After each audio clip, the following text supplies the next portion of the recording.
ও ও মেয়ে আচ্ছা।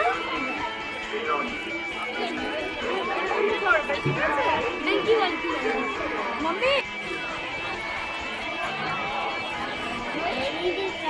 এই দিদিটা পছন্দ হয়েছে? আচ্ছা তোমাকে একটা ব্যাগ কিনে দেবো, চলো তোমাকে একটা ব্যাগ কিনে দেবো।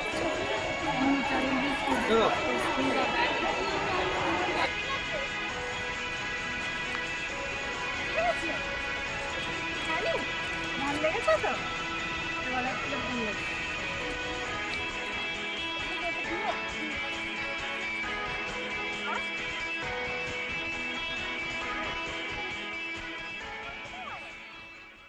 নীলষষ্ঠীর দিন সবাই তার সন্তানের জন্যই মঙ্গল কামনা করে, কিন্তু আমি চিরকাল চেয়েছি আমি থেকে আমরা হওয়া।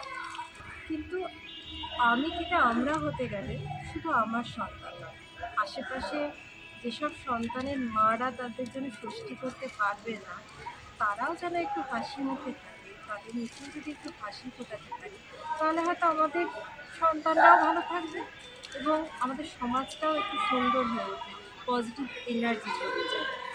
বাচ্চাগুলো হাসছে, আনন্দ করছে, আমার সাথে সময় কাটাচ্ছে, এতে আমি ভালো থাকছি, আমার আত্মশুদ্ধি হচ্ছে।